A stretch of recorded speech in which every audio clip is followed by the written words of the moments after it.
Bueno, continuamos acá en Vladimir a la Una. Saludamos al diputado Hugbert Roa, del Partido Socialista Unido de Venezuela por el Estado de Trujillo. Gracias por venir al programa. Hugbert, me informan que ya la Mesa de la Unidad Democrática consignó alrededor de 1.800.000 firmas al Consejo Nacional Electoral.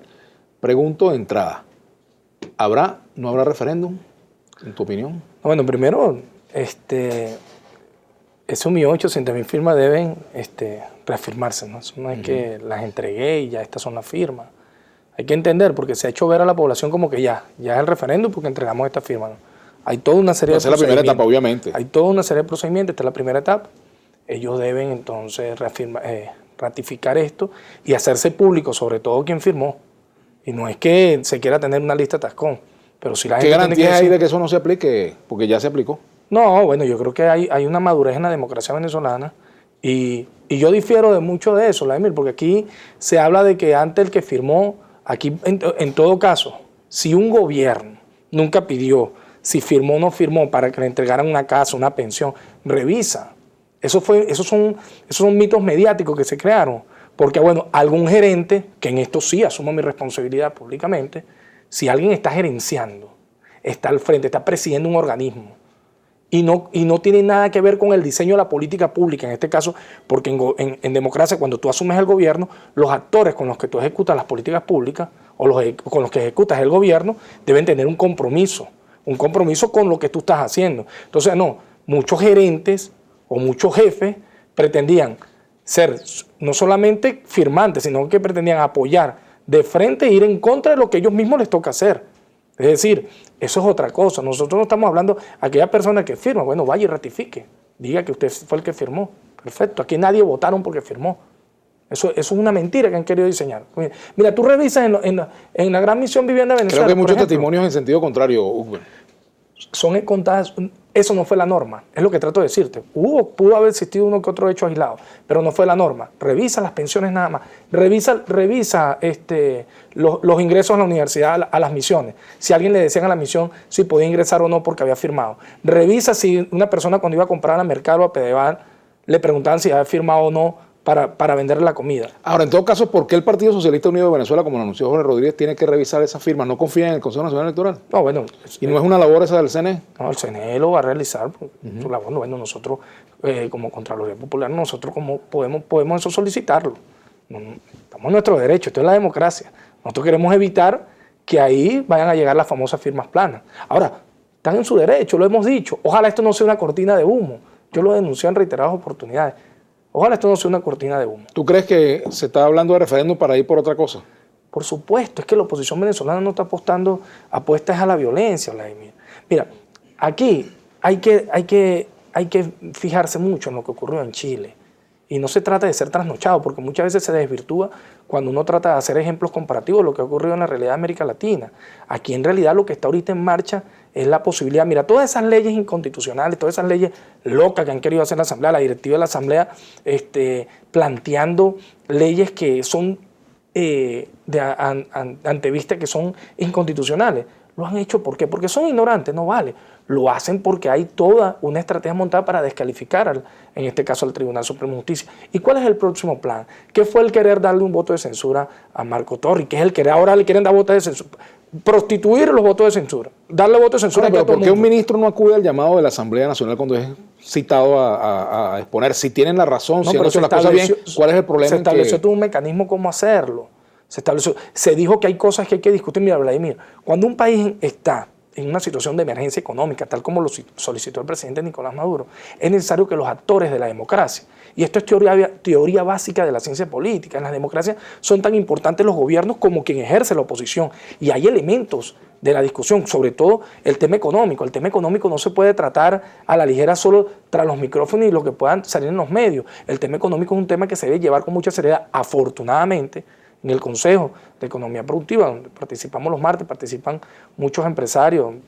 Se les invitó a ellos a participar, ellos ni pendientes. Ellos quieren que haya que adularles para que puedan allí, y ahí se están aportando ideas y se está viendo cuál va a ser la nueva arquitectónica de nuestra economía a partir de una realidad. Nosotros no negamos que aquí fracasó el modelo rentista y que tocó fondo. Y la única manera de poder salir adelante del país es plantearnos la fórmula, cómo nosotros vamos a poder enfrentar unos precios petroleros que no volverán a tocar ¿Tú más de crees $100 en muchos el años. presidente Nicolás Maduro, su gobierno, está en capacidad hoy en día, de verdad, de sacar al país de la crisis? Yo sí creo que no solamente el presidente Nicolás Maduro, todos. No se puede ver una emergencia económica, y aquí es donde se debe tener de verdad coherencia en el discurso.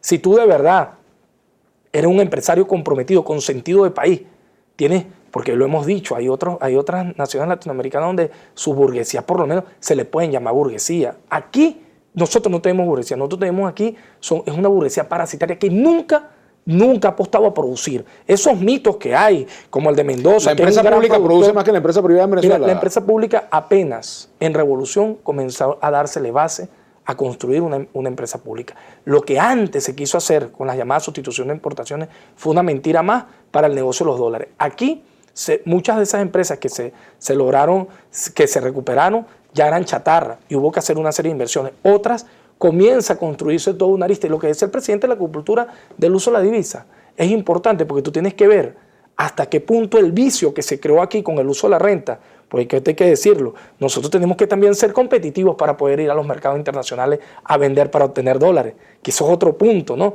Como, bueno, nosotros disminuimos, fíjate, aquí habían, y el presidente lo denunciaba, aquí habían 134 pasos que tenía que cumplir alguien para exportar algo.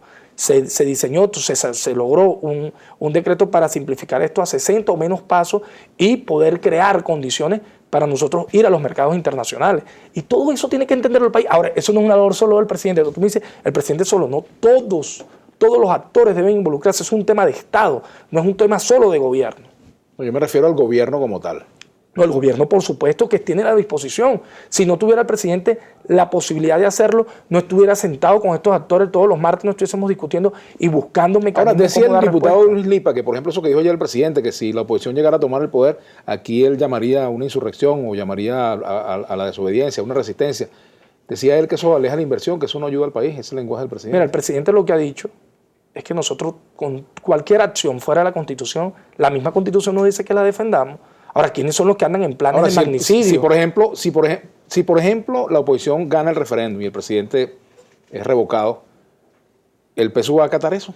Mira, primero que esto hay que también decírselo al país, de darse el referéndum, de cumplirse, porque no es que van a presionar, no es que pretendan, porque ¿cuál es el plan de ellos? Lanzan la idea del referéndum, saben que eso, de ellos lograr todas las fases, el referéndum debería estarse realizando por allá a finales de enero, mediados de enero, finales de enero, y entonces, igualito, si a ellos se le diera, en el supuesto negado, que se le diera todo el plan, igualmente, ellos no pueden asumir, ellos no es que se les va a entregar al gobierno, eso no es así, hay unos pasos, es el vicepresidente quien culmina el mandato. Entonces, y si el referéndum se pudiera convocar antes de esa fecha, ¿por qué tiene que ser tan No dan los lapsos, porque tú tienes una serie de mecanismos de lapsos establecidos. Ahora, tú no puedes violentar eso. Por ejemplo, la rectora Tania Amelio decía que una vez entregada la firma había que esperar hasta el vencimiento del plazo de un mes para revisarlas. ¿Por qué razón si ellos la entregan hoy tienen que esperar hasta un mes? Bueno, porque tienen un procedimiento para hacerlo. No están condicionados a entregarlo antes, pudieran entregarlo antes, pero tienen ese lapso. Tú no puedes condicionar las instituciones, Vladimir. Y eso es lo que pasa. Aquí se ha pretendido que porque ellos puedan estar movilizándose, eso quiere decir que, bueno, aquí las instituciones tienen que entregarse y tienen que tomar las decisiones que ellos deciden que se deben tomar. No es así. Hay unos procedimientos, hay unas normas establecidas en el reglamento de normas, promoción y divulgación de lo que es el referendo revocatorio establecido en el 2007 por el CNE, y está el artículo 72 de la Constitución que lo dice claramente. Ahora, ¿ustedes están conscientes de las implicaciones que tendría, por ejemplo, el que se vayan a tomar medidas que posterguen indebidamente el proceso de referéndum, desde el punto de vista del costo social, del costo político que eso puede traer, el compromiso que eso puede implicar para la paz social en el país? No, nosotros lo que estamos conscientes es que hay un grupo... Pues, por ejemplo, si a la oposición se le reclama, y yo estoy de acuerdo, la oposición tiene que actuar dentro de la Constitución, pero si la oposición está actuando dentro de la Constitución, cumpliendo con unos requisitos, y luego se pretenden crear normas para dilatar la ejecución de un referéndum, pues... Mira, Vladimir, se está incitando ¿quiénes son los que quieren alterar constantemente las cosas? Aquí te voy a poner un solo ejemplo. El presidente cumplía el 14 de abril, los 3 años.